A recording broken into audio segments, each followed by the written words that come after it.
When my sister and I were born, the imperial astrologer declared twin princesses an ill omen. So my sister was sent to the frontier to be raised by our uncle. The frontier's bitter cold and relentless martial training proved too much for her. When she fled, enemy soldiers captured her, reducing her to a lowly slave. Meanwhile, I grew up pampered and cherished by our father the emperor. I was even betrothed to marry into the Jiang kingdom, destined to become their esteemed empress. Bitter with resentment, my sister hid among the wedding procession and poisoned me. But unexpectedly, we were reborn. This time, she drew the longer bamboo stick first, the one signifying she would remain. Now it's your turn to taste the hardships of the frontier. Yet she didn't know that the palace, with its glittering facade, was the true hell. Princesses, your destinies from this day forward are in your own hands. All eyes in the grand hall fixed on the two bamboo sticks held by the imperial preceptor. One long, one short, they would decide which of us sisters remained in the palace, and which would accompany our uncle to the unbearably harsh frontier. Fong Changning impatiently shoved me aside. I pick first.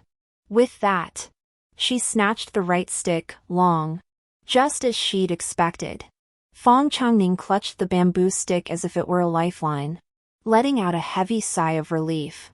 Our mother was merely a lowly beauty, she had no place to speak in this imposing hall. She was always timid. Yet now she couldn't help but tug at Fong Changning's sleeve. Why are you so ill-mannered today? In her eyes, Fong Changning had always been sensible and obedient. She couldn't fathom why she was acting so impulsively today. She hadn't seen the look of schadenfreude in Fong Changning's eyes as she stared at me. Nor did she know we were both reincarnated. We were twins. Yet the imperial sage declared twin princesses an ill omen. After 12, they would surely bring misfortune upon the great Zhou dynasty. Unless, of course, only one twin remained. Being imperial offspring, Father Emperor deliberated with his ministers for days before choosing a solution. One princess would be sent to the frontier to be raised as a boy, thus deceiving the heavens. Fong Changning always excelled at putting on a good show. In my previous life, to stay, she performed filial piety daily before our father and mother. In the end, she even displayed the magnanimity of an elder sister, letting me choose first. I unexpectedly chose to stay. Reluctantly, she followed her uncle to the frontier, never imagining how harsh it would be. No splendid robes, no delicacies. Enduring daily sun and wind, her uncle drilled her relentlessly, horse stances and weaponry drills. Finally, Fong Changning broke. She stole her uncle's entire silver and fled under cover of night, only to overestimate her sense of direction. Stumbling into enemy territory, she was captured immediately. To save her life, Fong Changning had no choice but to reveal her true identity. She even defected, spilling her uncle's entire border defense strategy. The enemy used her as a bargaining chip in negotiations with her uncle while keeping her as a plaything, subjecting her to relentless humiliation. Clinging to life, Fong Changning finally found an opportunity to escape. Betraying the great Zhou, she dared not return home. Drifting as an exile, she somehow slipped into my wedding procession. By then, my fame had spread throughout the great Zhou. Even 3-year-old's new Princess Jinghua was peerlessly beautiful, mastered all arts, music, chess, calligraphy, painting, and was deeply cherished by the emperor. When the foremost of the 5 kingdoms, Jiang, sought her hand, I would become their most revered empress. Compared to Fong Changning, we were worlds apart. No one remembered the other princess suffering far away on the frontier. Fong Changning went mad. We shared the same blood, and she was more favored by our father the emperor. Why did she meet such a fate while I enjoyed boundless glory? Fong Changning poisoned me, her heart filled with hatred. So in this second life, she disregarded all propriety and rules, determined to stay by any means necessary.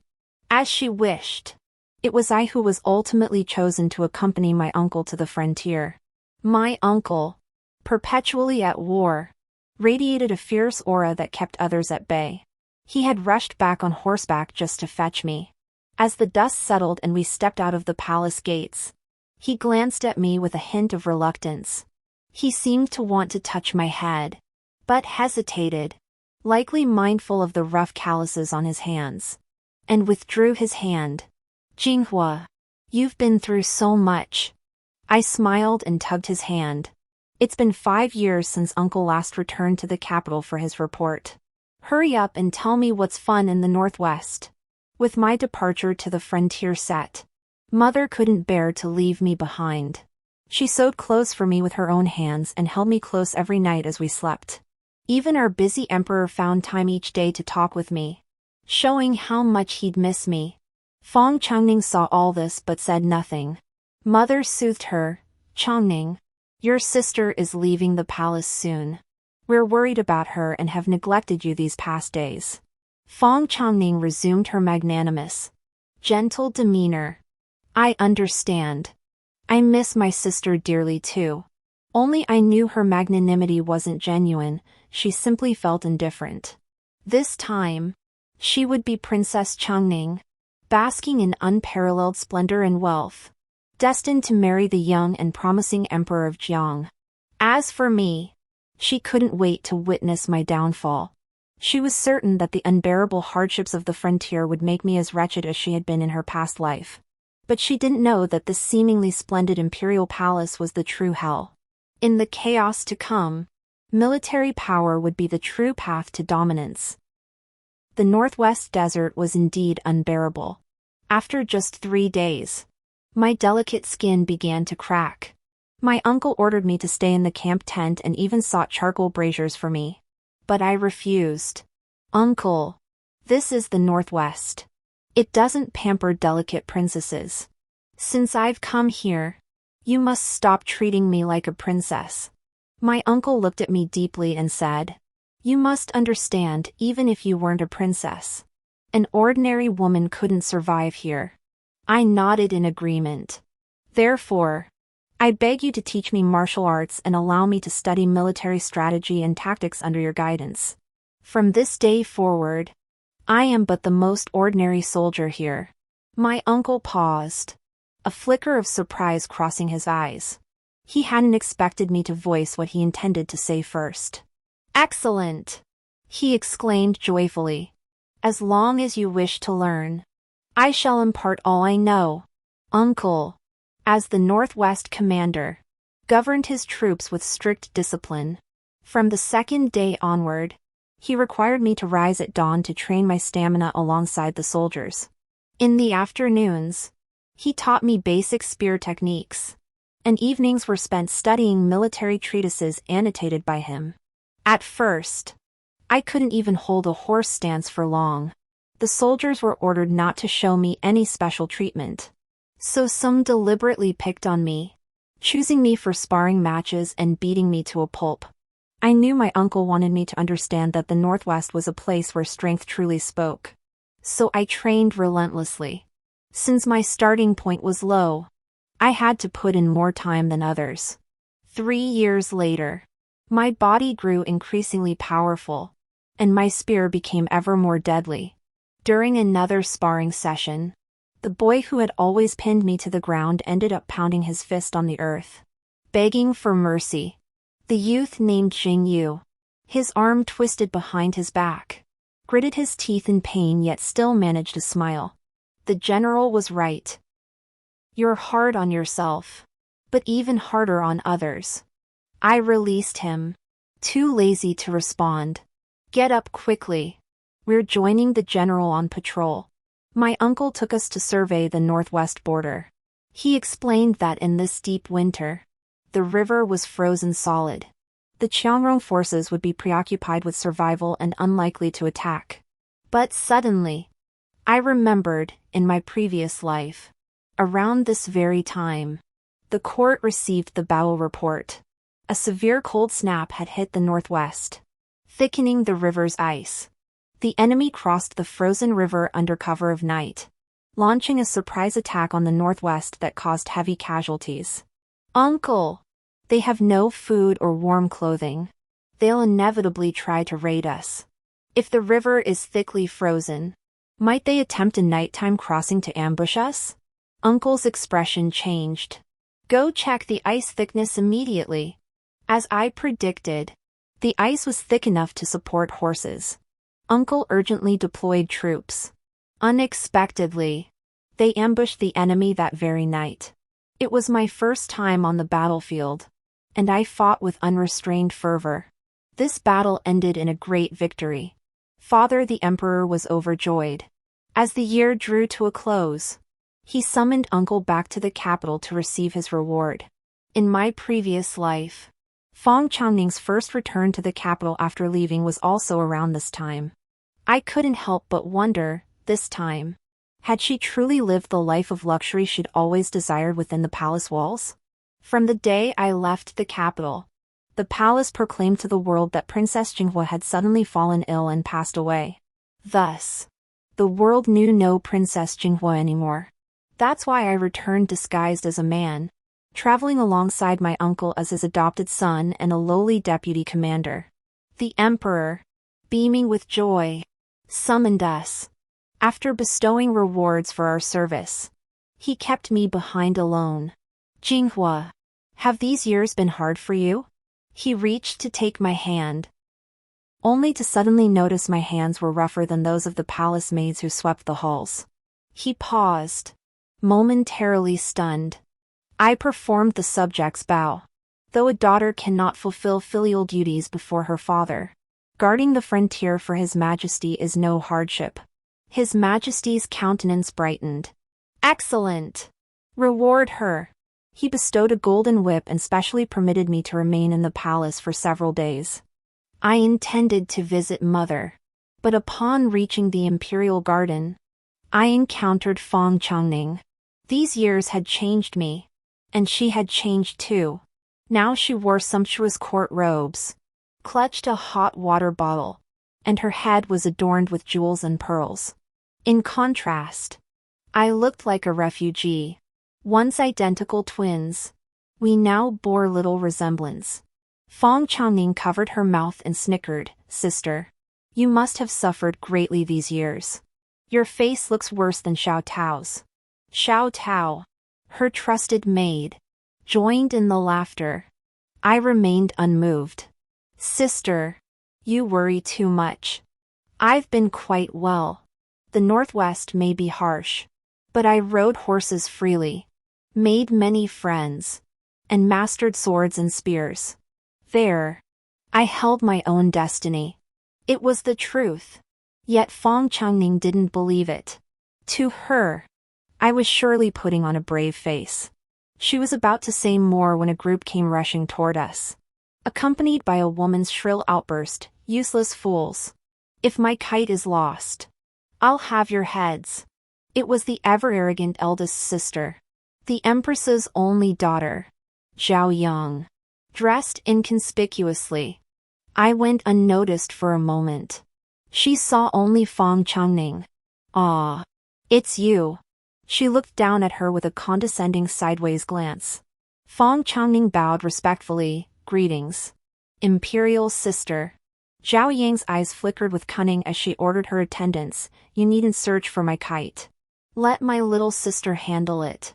Changning, aren't you the best at pleasing me? Feng Changning's face instantly drained of color. She bit her lip hard, visibly flustered. Truthfully, I wasn't surprised. In my previous life, Zhao Yang was the most formidable figure in this palace. Born to the Empress, she bullied every younger sibling. Feng Changning dared not resist, forcing herself to climb the tree and retrieve the kite. Alas, the winter branches were treacherously slippery. She lost her footing and tumbled down, landing squarely in the water lily pond, a thoroughly disheveled sight. Ha ha ha ha. That's hilarious. Little sister, you truly know how to amuse me. Zhao Yang's laughter rippled through the air, and her attendants obediently joined in. My silence stood out like a sore thumb. Zhao Yang's gaze fell upon me. And she finally recognized me. You're back. Dead sixth sister Jinghua? Outside the palace. It was proclaimed I was dead. But some within the palace still knew the truth. Zhao Yang circled me, scrutinizing me with obvious disdain. You're a princess. After all. Look at yourself. What rags are you wearing? TSK. How many days has it been since you last bathed? Her disparagement inexplicably lifted Fong Changning's spirits. She watched me with schadenfreude, eager to see me humiliated too. That was precisely Zhao Yang's intention. Pointing to the kite still caught in the branches. She said, "Your sister couldn't retrieve it. You go get it." The tree wasn't tall, retrieving the kite would be effortless for me. But why should I? Are you sure? Zhao Yang snapped impatiently. Dare you disobey this palace's command? I hummed in acknowledgement, drawing the golden whip Father Emperor had just bestowed upon me. A sharp lash of the whip sent the kite shredding into pieces. The kite's frame landed precisely at Zhao Yang's feet. I got it down for you. She was furious. You wretched woman. Guards! Seize her whip. Eunuchs swarmed forward. I offered no resistance, letting them snatch my whip and burn it. Fong Changning stared at me in disbelief. I shot her a sideways glance. Is this the life you wanted? Even drenched and disheveled. She stubbornly denied it. Apart from this, I'm perfectly fine. Ha! Fong Jinghua, you wouldn't dare defy Zhao Yang either. Would you? Who says? Just as they finished burning it and were about to punish me, I slapped my forehead as if suddenly remembering.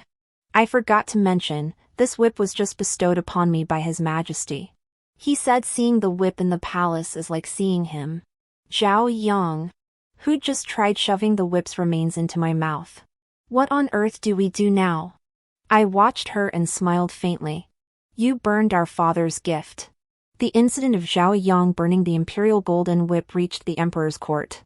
Of course. I made sure it did. I'd no idea how I'd offended my imperial sister. But without a word, she burned my whip. Kneeling before father, I spoke without pause.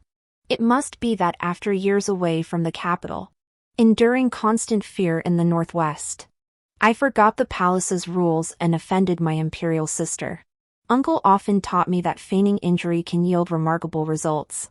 As Zhao Yang pointed at me, ready to speak, I bowed my head again. If it were any ordinary whip, burning it would be no matter. But this was bestowed by His Majesty himself. I miss Father day and night. I even planned to take this whip to the northwest, to look upon it whenever I longed for him. Hearts are made of flesh. Father already felt guilt toward me.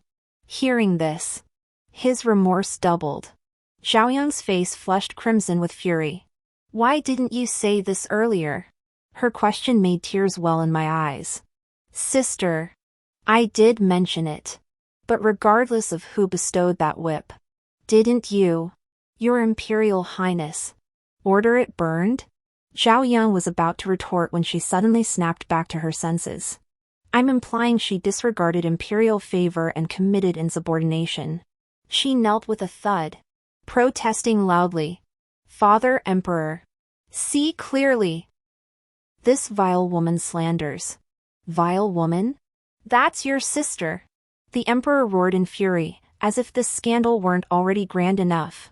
Then, with a complex expression, he helped me up and sighed. I truly owe you so much. Though he seemed to take my side, Zhao Yang remained unconcerned. Before leaving, she even threatened me with a menacing glare. We'll see about that. But she never imagined the punishment would be so severe this time.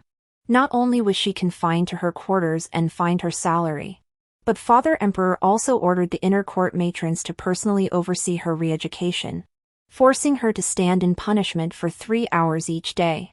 Even the Empress was implicated, publicly rebuked by the Emperor for failing to raise her daughter properly. Only after everything concluded did I find time to visit Mother. The moment she saw me, she wept, clutching my hand as she chattered on endlessly.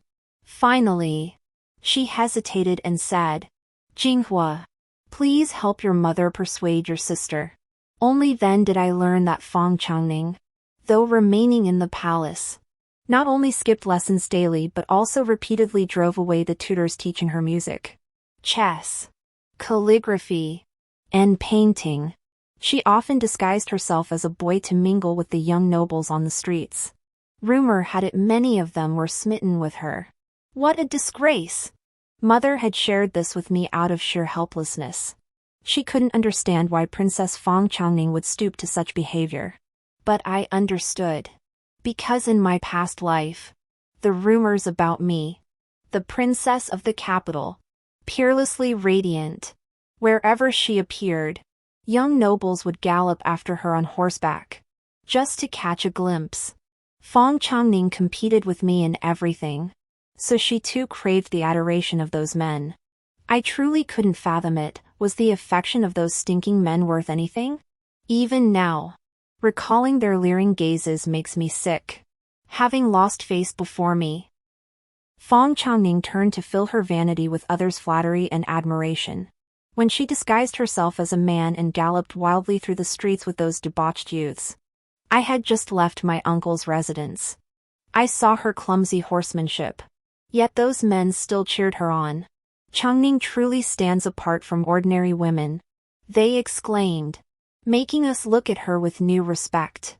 Fang Changning, inflated by the praise, grew even more elated. She charged straight toward a child frozen in the middle of the road, intending to leap over his head. Damn it!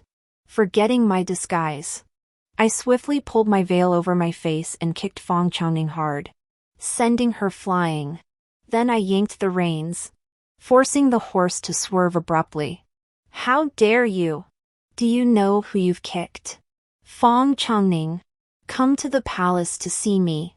I left that cold warning, ignoring Fang Changning's venomous glare, and rode straight toward the palace gates. Fang Changning was furious. What was even more infuriating was that after I left, those men snapped out of it and actually asked her, was that also a palace lady? She was so dashing and heroic. Fang Changning froze in shock. A chill crept up her spine, an unprecedented sense of danger washing over her. I'd only been back a few days when Father Emperor reprimanded the ever-favored Jiang for my sake. Now, without even showing my face, these aristocratic youths were drawn to me. If this continues, would Father Emperor keep me here and send her away? Recalling the suffering of her past life, Fang Changning trembled with dread. She hadn't yet become renowned throughout the capital. She hadn't waited for the Emperor of Jiang to propose, to become the most revered empress in all the land. How could she possibly rest easy? To hasten her return to the frontier, Fang Changning took a desperate gamble. The imperial sage declared during Father's ascension that military commanders would bring ruin to the nation. Thus Great Zhou now prioritizes scholars over warriors. When paying respects to Father, Fang Changning casually mentioned visiting her uncle recently, noting his apparent dissatisfaction with the imperial army's provisions. That very day, Father ordered her uncle to return immediately, citing the border's need for his presence and fearing he might cultivate connections among the court officials. That night, he secretly summoned me, ordering me to closely monitor my uncle upon returning to the frontier. Should he harbor any treasonous thoughts, I was to report it immediately. I agreed without showing any emotion. Stepping out of the study, my blood rushed to my head. I stormed straight into Fang Changning's room, grabbed her, and shoved her into the water-filled lotus tub. Ah, ah, ah. Fang Jinghua, you're mad. Seeing your head was hot. I thought I'd cool it down a bit. When the nest is overturned, how can the eggs remain intact? He is my own uncle. Yet Fang Changning once again pushed him toward death. Yes, that's exactly what she did in my previous life.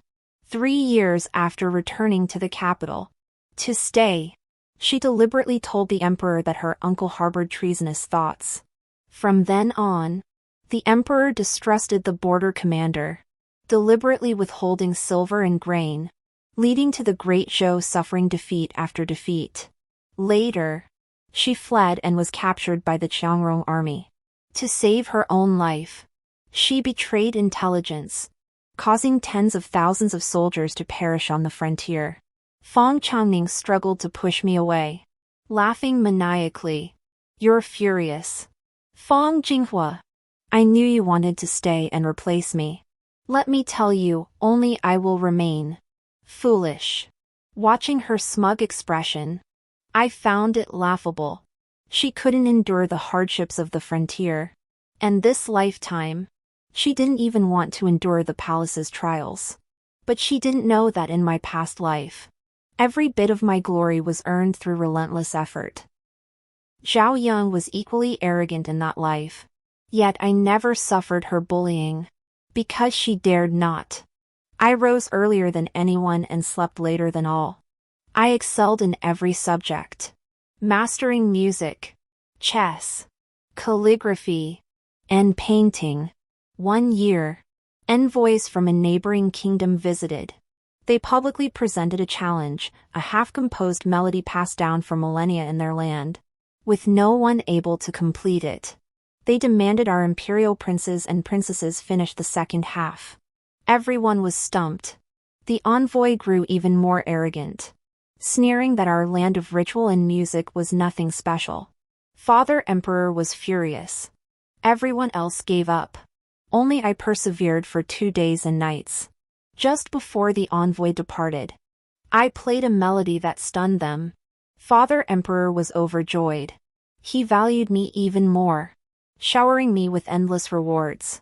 Did others grow envious? Of course. But would they dare challenge me? Certainly not. Still favored by the emperor, I became his diplomatic asset. Whenever foreign envoys arrived or state banquets were held, my seat was always reserved at his side. In those days, I was the face of Great Zhou. I was ruthless with myself, forging an unparalleled princess. This irreplaceability became the very foundation of my mother's and my own survival within the palace walls. This lifetime is no different. Zhao Yun has always been the emperor's favorite.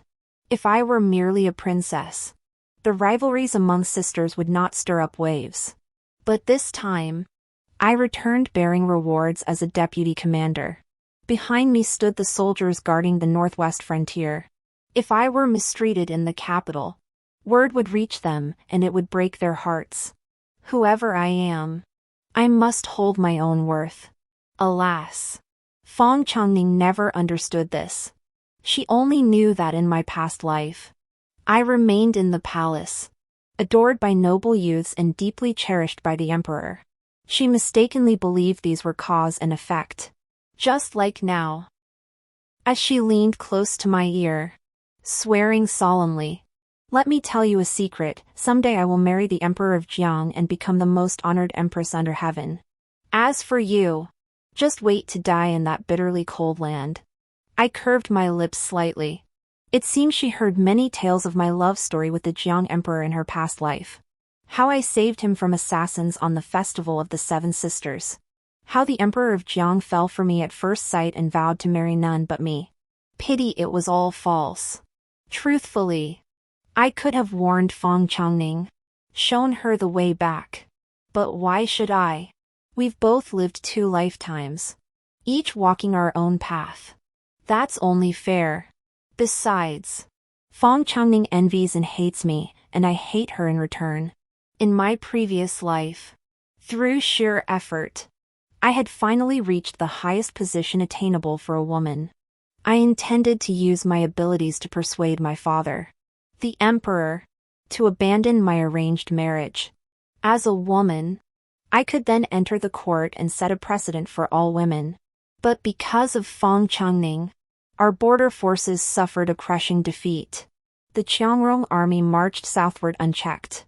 To save himself, my father sought aid from the kingdom of Jiang. Their terms demanded our court submit as vassals. surrender 10 million taels of gold, and send me as a peace bride. All the skills I'd honed for half my life would end here, never to see the light of day again. Feng Changning cut off not just my path, but the path for every woman in the realm. Even in this second life, she remains unchanged. Why should I save her? Returning to the northwest, I passed the border between Zhou and Jiang.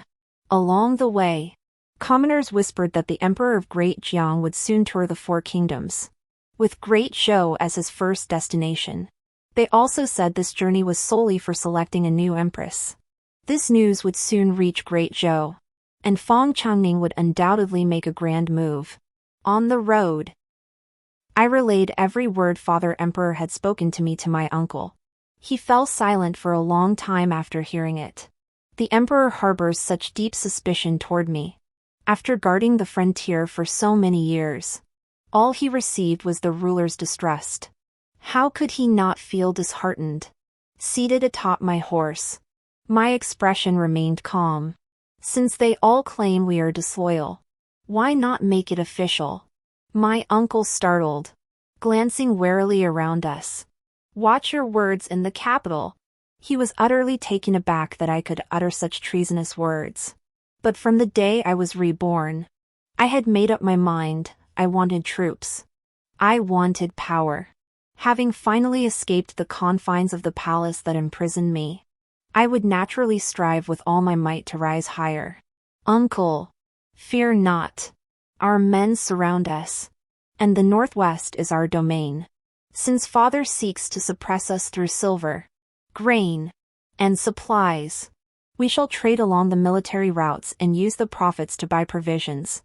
But first, we must drive those Jiang and Rong tribes back to their own lands. I faced the rising sun, my gaze burning with resolve. Uncle stared at me for a long moment, then finally burst into hearty laughter. I pledge my loyalty to my lord. The campaign to drive out the Jiang tribes raged throughout the entire spring. We pushed them from the border towns to the Yellow River, and from the Yellow River back to the grasslands. Just before early summer, they launched a desperate counterattack, determined to go down fighting. I stood atop a cliff, ordering my soldiers to scatter poisoned willow catkins below. Carried by the east wind, the poison claimed every last one of their men without costing us a single soldier. Yet the battle report sent back stated, the Jiangrong forces resisted to the last, and our army continues to pursue them.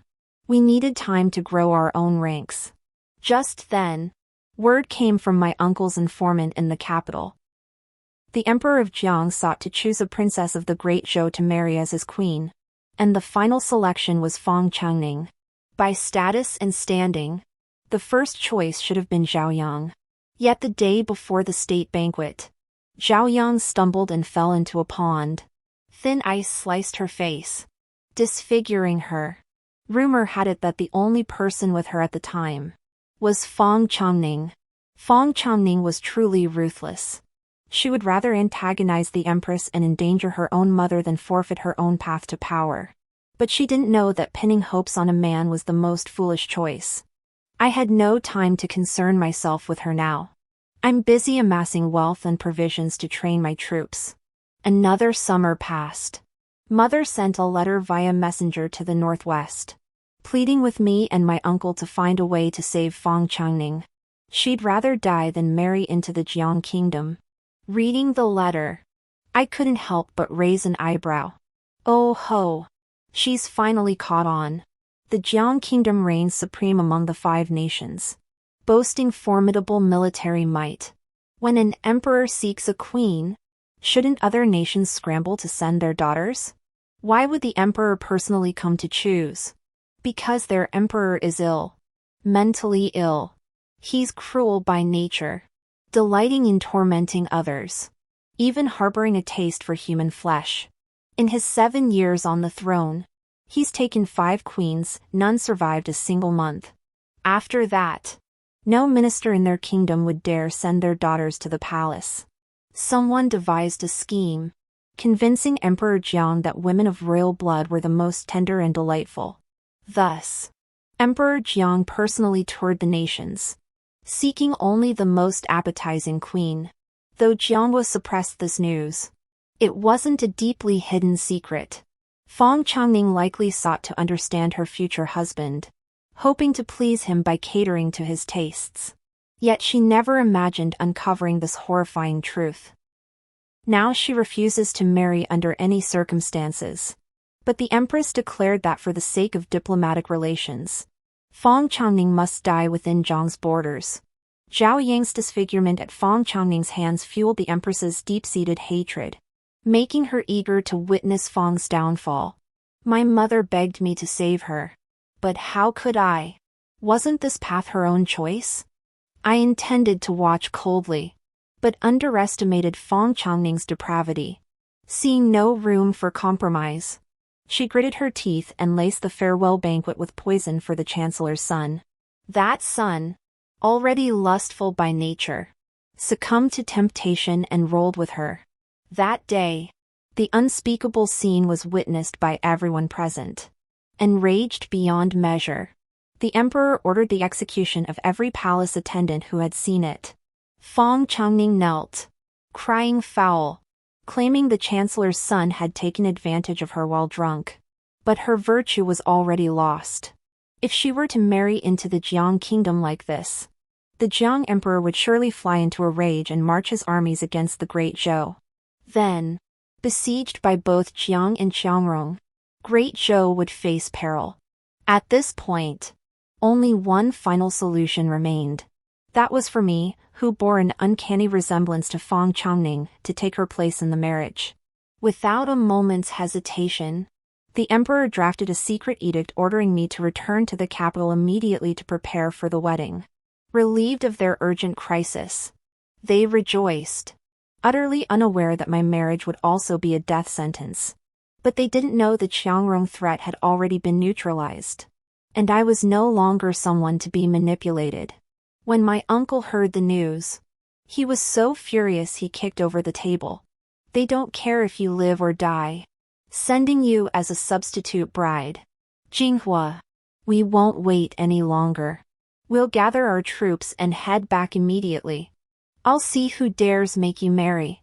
I, however, laughed heartily. Marry! Of course I'll marry. My uncle was utterly baffled. I gazed at the map of Great Zhou and smiled. Uncle, now that we have our troops, do you know what else we need? My uncle paused, then realized. The people's hearts. Exactly. My marriage alliance for the nation's sake is a righteous cause. With Feng Changning as the contrast, I've won the hearts of both the court officials and the common people. Besides, my return won't be a suicide mission. After discussing it with Uncle all night, we rode back to the capital the next day with our elite troops.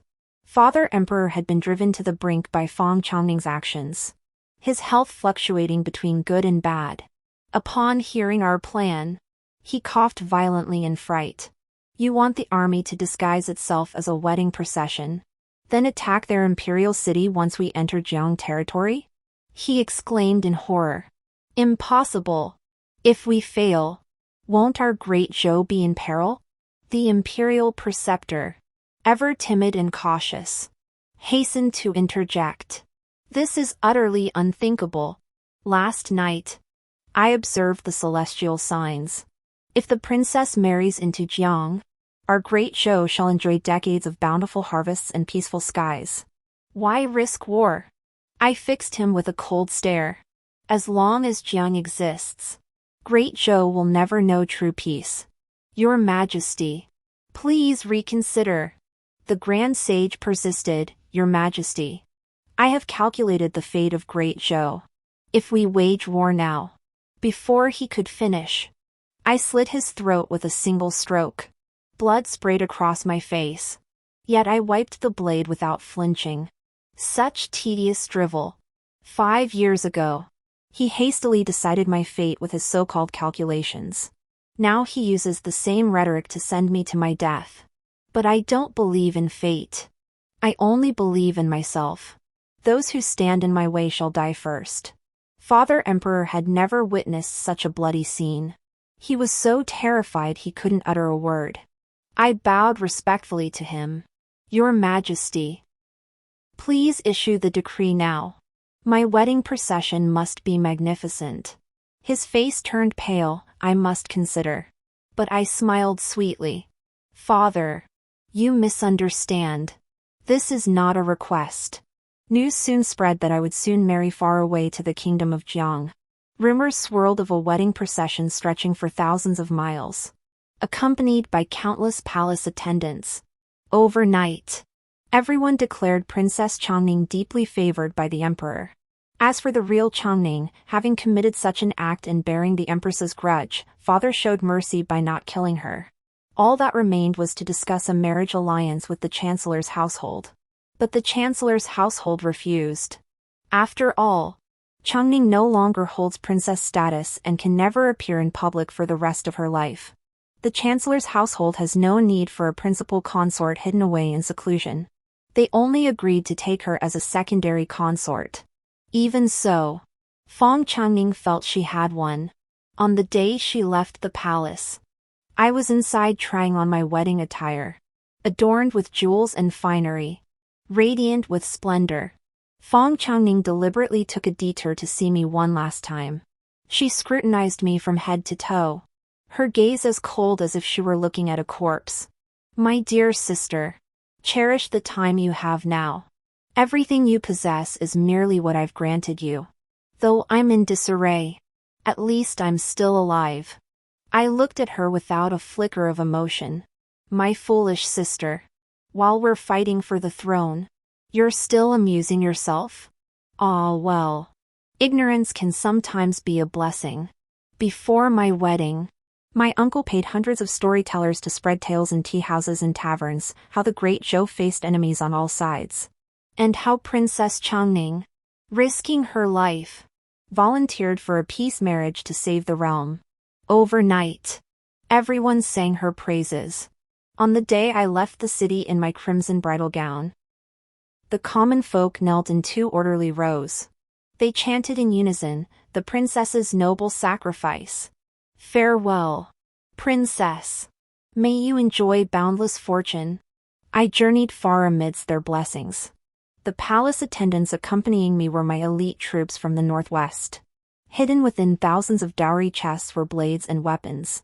Meanwhile, my uncle led tens of thousands of troops, waiting at the Zhejiang border to coordinate with me from within. A smile played on my lips as I held my head high. This felt less like a wedding procession and more like the grand avenue leading to my coronation. It was agreed that Jiang would send imperial relatives to receive the bride. But I never imagined their emperor would come personally. Perhaps confident in his superior forces and home turf, he brought scarcely any guards. Let me behold the beauty of my empress.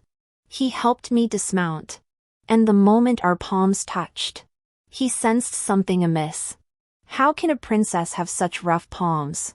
But it was too late. My palm flipped, and a blade was already pressed against his throat. If they weren't rough, how could I grip a sword? At my command, the wedding procession instantly transformed into an elite force. In the distance, the clatter of hooves grew louder, as if 1,000 troops were surging forward. Though the mission rested on my shoulders, Emperor Jiang showed little panic. He smiled, "You have courage. But with your tiny Zhou kingdom, you dare dream of shaking the foundations of my Jiang kingdom? What if 3 kingdoms unite?" Emperor Jiang's expression changed drastically. The Jiang kingdom had long ruled with tyranny, and the other nations had long harbored grievances. Yet they had not yet reached the point of no return. Until this time, when he set his sights on the princesses of the other kingdoms. This time, I was chosen. Next time, whose princess would it be? Jing, my uncle's confidant, took my seal to the states of Chen and Yang to explain the advantages and disadvantages. Both of these states had few royal heirs, and their princesses were each the only one, cherished like treasures. Jing, speaking in my name, persuaded them to send troops. Now, besieged by 3 nations, Jiang was in peril. I shed my elaborate wedding gown for cold armor and, for the first time, led the vanguard to capture Jiang's first border city. Then the second, the third. 5 months of relentless advance. The vast Jiang kingdom was nearly carved up entirely. I intended to seize more territory. But urgent news reached the capital. Father was gravely ill.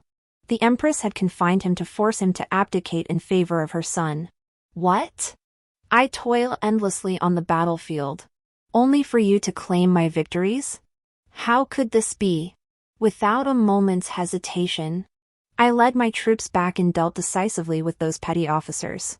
Seeing me, Father nearly wept. Jinghua, you've returned.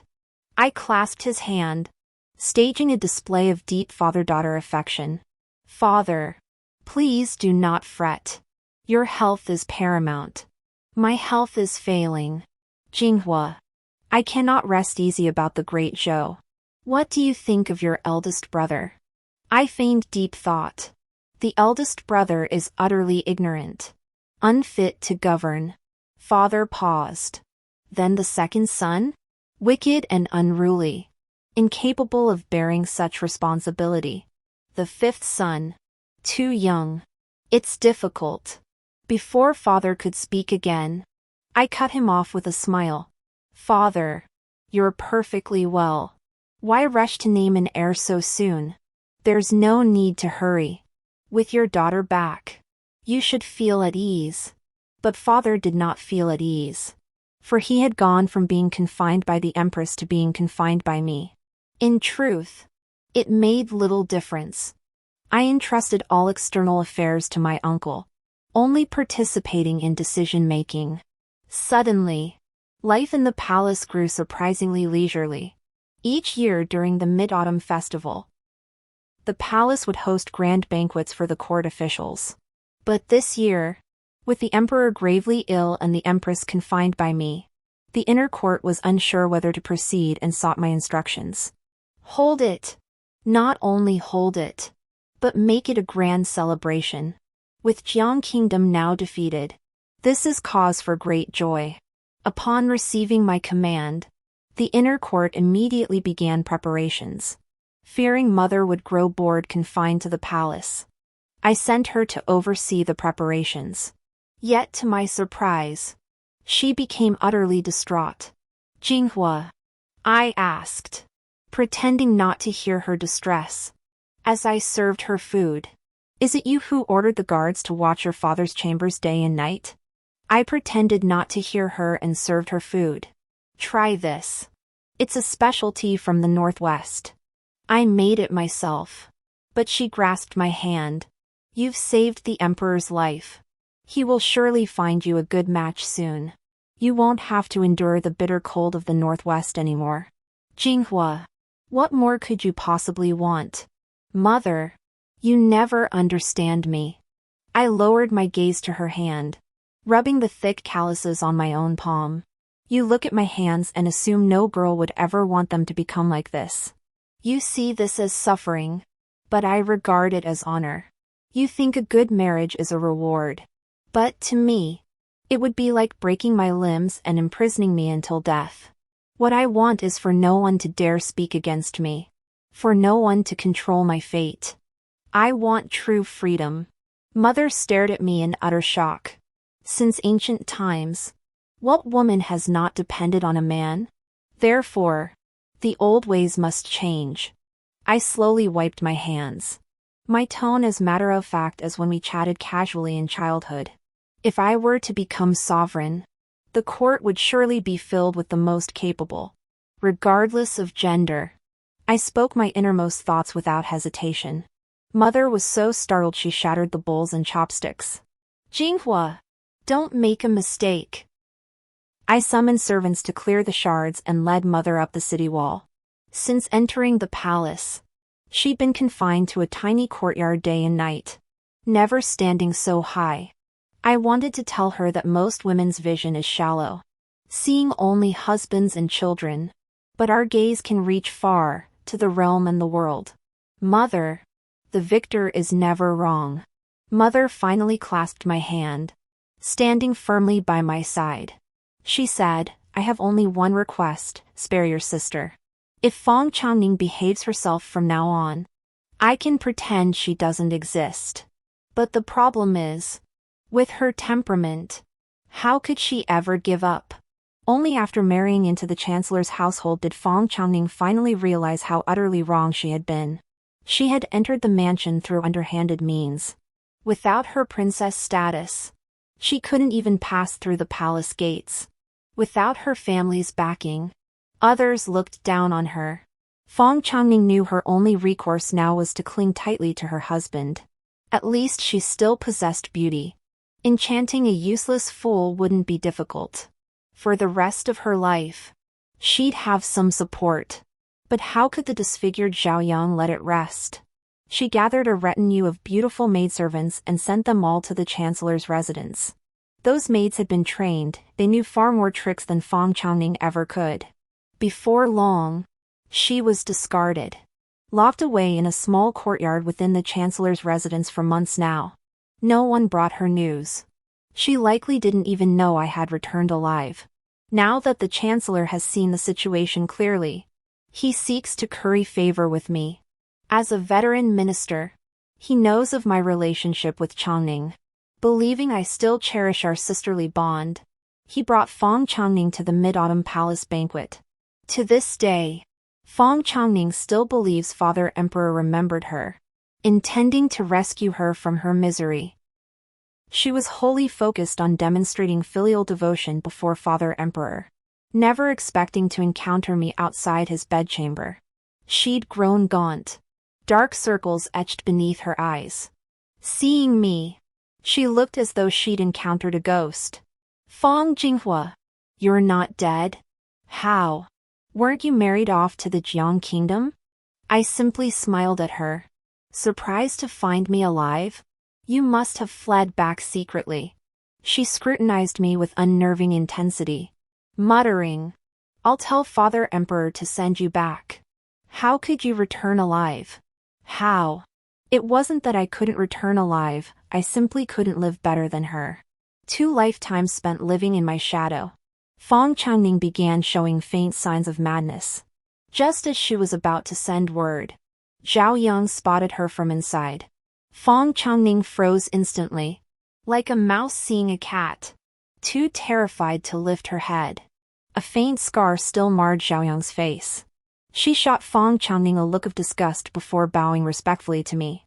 Sister, Father took his medicine today. His condition is stable. Good. She was sensible enough to know who truly ruled the palace now. Witnessing this scene, Feng Changning froze in place, her face turning deathly pale. When Mother came to see me days later, an ominous foreboding settled over me. Sure enough, she announced joyfully that Feng Changning had realized her past mistakes and now wished to mend fences with me. She wanted to share a meal together. Perhaps I harbored a sliver of hope. Or maybe I simply wanted to see what she was really up to. I agreed. That evening, Mother personally cooked a feast, filling the table with all the dishes we loved as children.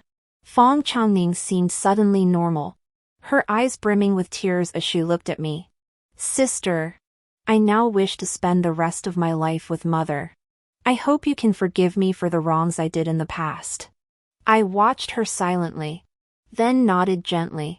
Feng Changning immediately brightened. She took my hand and said, Remember how we used to bathe together when we were little? Those were such happy times. You must be tired today, let me wash you. I kept my gaze fixed on her. Feng Changning shifted her eyes away, looking slightly guilty. My foolish sister. Before scheming, at least hide the malice in your eyes. I didn't call her out. Instead, I complied with her wish to bathe together. Under the pretense of scrubbing my back, she examined every inch of my skin. Where the scars were, where the moles were, she remembered it all clearly. Finally, she said she would enter the Buddhist hall to pray for Father Emperor and Mother Empress during this period and would come to see me again early next month. Mother was delighted. I watched her face. Yet my heart grew colder than the ice of a deep winter in the northwest. After that, I visited father once more. His illness had grown severe, but I refused to let the imperial physicians administer potent medicine, claiming his body was too frail to endure it. Thus, we delayed again and again. Now he lay emaciated in bed, struggling even to speak. I sat beside him, my tone flat. Father, the abdication edict, still unwilling to write it for me? He turned his eyes toward me, facial muscles twitching slightly, as if cursing my treasonous words. But father, if not me, then who else could you possibly pass it to? Those useless fools? You ruled with weakness, unable even to protect your own daughter. Those good-for-nothings, trained by you to be utterly incompetent, what use are they? I placed my hand over his, feeling his body tremble slightly beneath mine. Father, the time left for you is short. After a long silence, he forced out a single word. Fine. Father, you've come to understand? The edict you sought, I shall grant it. Father, this is the right decision. The weather has been fine lately. Tomorrow, I'll take you to Putua Temple for a stroll.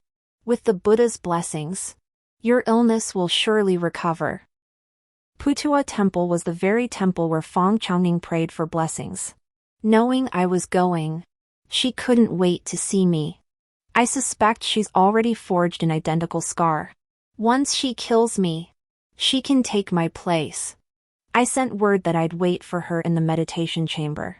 She then placed the emperor inside, thoughtfully covering him with a quilt. Until the very moment she left, she pretended not to see the dagger clenched in his hand.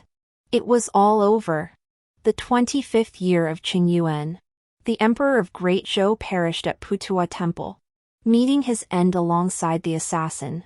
Upon learning I was fast asleep, Fong Changning plunged the blade into the bedding without hesitation.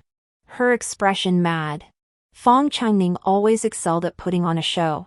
But my father, who had feigned weakness all along, struggled to his feet and drove the blade into her chest, cursing as he did so. Follow your father into hell. The great Zhou's throne shall never fall into the hands of a woman. At that moment, I stood outside the door, listening to the commotion within, utterly unmoved. My uncle stood beside me, guarding the gate. Was I too cruel? My uncle sighed. You gave them chances, Jinghua, to be an emperor. You weren't ruthless enough. But I had nothing left. I lost my name, lost my family. Those closest to me were plotting against me. When mother learned of Fong Changning's death, she was devastated, convinced I couldn't tolerate her and had her killed. She wasn't wrong. She said she never wanted to see me again, then shaved her head and entered a monastery. But mother, I had long been prepared.